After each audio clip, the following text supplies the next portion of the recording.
নমস্কার বন্ধু, Malay Mukhopadhyay, confederation of state government employees. দেখুন, কেএমসি এলাকায় যে সকল ব্যাংকগুলো থেকে বকেয়া ডিএ দেওয়ার কথা ছিল, অনেকগুলোই ব্যাংক, দুটো ফেজে আমি ভিডিও আকারে বা লিখিত আপনাদেরকে জানান দিয়েছি কোন কোন ব্যাংক দিচ্ছে, কোন কোন ব্যাংক দেওয়ার অপেক্ষায় আছে। কিন্তু যে ক্ষেত্রে স্টেট ব্যাংক অফ ইন্ডিয়া তারা এখনও ছাড়েনি বকেয়া ডিএ, সেক্ষেত্রে বহু ফোন আসছে যে স্টেট ব্যাংক অফ ইন্ডিয়া থেকে আমরা কবে ডিএটা পাবো। স্বাভাবিক। তা আজ আমরা আমাদের সংগঠনের তরফ থেকে আমি সহ মনতোষ রায় এবং নির্মল মণ্ডল, যথাক্রমে একজন সেক্রেটারি এবং মেম্বার, আমরা তিনজন স্ট্যান্ড রোডে যে স্টেট ব্যাংক অফ ইন্ডিয়া সমৃদ্ধ ভবন, আপনারা সকলেই জানেন, কারণ অনেকেই সেখানে খোঁজ নিতে গিয়েছেন। পেনশন সেল, সেটা 8th ফ্লোর। পেনশন সেলের জিডি এজিএম মাননীয় মিস্টার সঞ্জয় বিশ্বাস,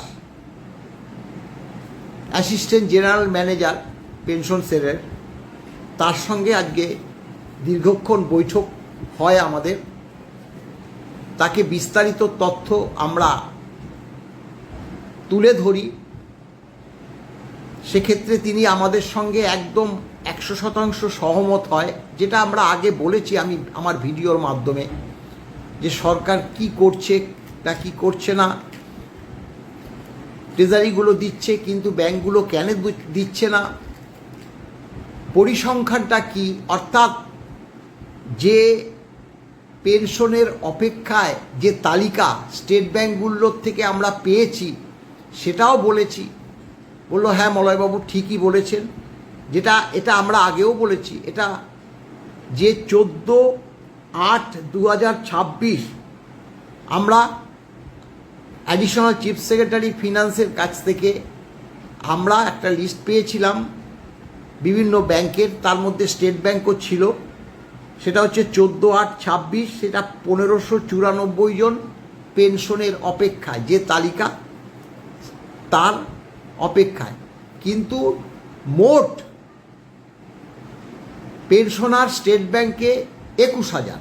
আজকে মাননীয় সঞ্জয় বিশ্বাস, যে এজিএম, তিনি আমাদের বলল যে এই কলকাতা কর্পোরেশন এলাকায় 21,000 পেনশনার আছে। তাদের মধ্যে মাত্র আপনি যেই তালিকাটা দিচ্ছেন 1514 জন, 94 জন, এগুলো যদি আমরা চট করে সে সময় ছাড়তাম, ম্যাক্সিমাম পেনশনাররা তো তখন পেত না। সেক্ষেত্রে আমাদের ব্যাংকে স্বাভাবিক নিয়মেই অনেক পেনশনার আসতো খোঁজ নিতে, আমাদের কাজেরও একটু অসুবিধা হতো। তাই আমরা ঠিক করেছিলাম যে বেশ কিছু পেনশনারদের যে ব্যাকআপগুলো, অর্থাৎ কত পেনশন বকেয়া হয়েছে সেই সব ইনফরমেশন পরপর যেভাবে সরকার পাঠিয়েছে তার তালিকা আমরা তৈরি করেছি। আজ 20/8/26 সেদিনও আমরা খোঁজ নিয়েছিলাম। দেখুন, বেড়ে তখন হয়েছিল 1817 জন 20 তারিখ, আর আজকে 24 তারিখ।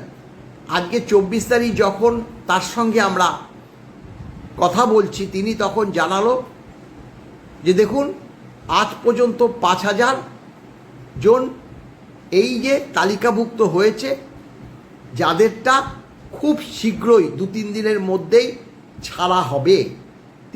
তিনি যেটা বলেছেন আমরা কিন্তু সেটাই আপনাদের কাছে তুলে ধরছি।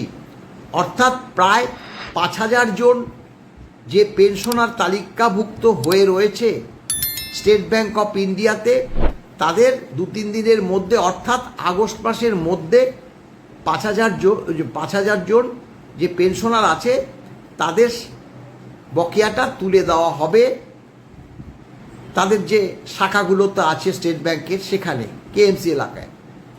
বাকিগুলো দিতে আমরা আপনাদের কথা দিচ্ছি যে 15ই সেপ্টেম্বরের মধ্যে আমাদের সব যে পেনশনার আছে তাদের বকেয়াগুলো তাদের নির্দিষ্ট ব্যাংকের শাখায় মানে গিয়ে ক্রেডিট হবে।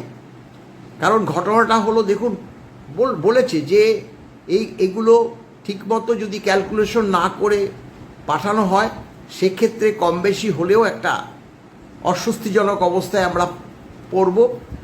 তাই আর কয়েকটা দিন আপনারা আপনাদের যে বকেয়া দিয়ে পাওয়ার জন্য যে সকল কর্মচারী উদ্গ্রীব হয়ে রয়েছেন, আমরা তো বলেছি দেখুন স্বাভাবিকভাবে ট্রেজারি থেকে কবে পেনশনাররা এই যে বকেয়া ডিএটা পেয়ে গেছে, কিন্তু আজ পর্যন্ত কলকাতা কর্পোরেশন এলাকায় যারা বসবাস করে বয়স্ক পেনশনার তারা আজও পায়নি।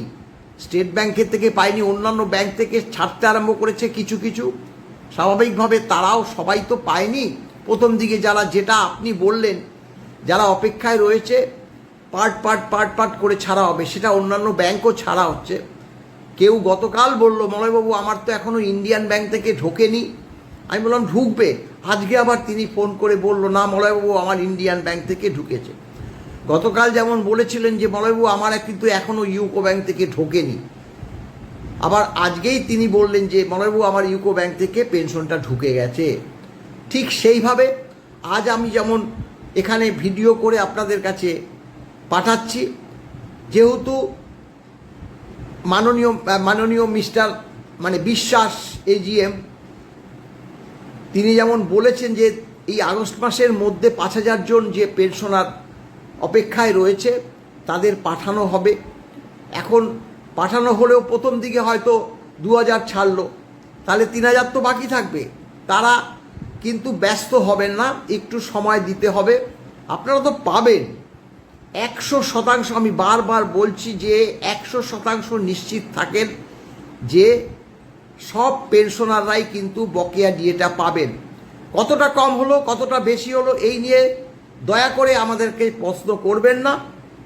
কম দিয়েছে আমরা বারবার বলছি, সেই কমটা আমরা যাতে ফুলফিল করতে পারি অর্থাৎ all India consumer price index অনুসারে, সেটা আমাদের দায়িত্ব।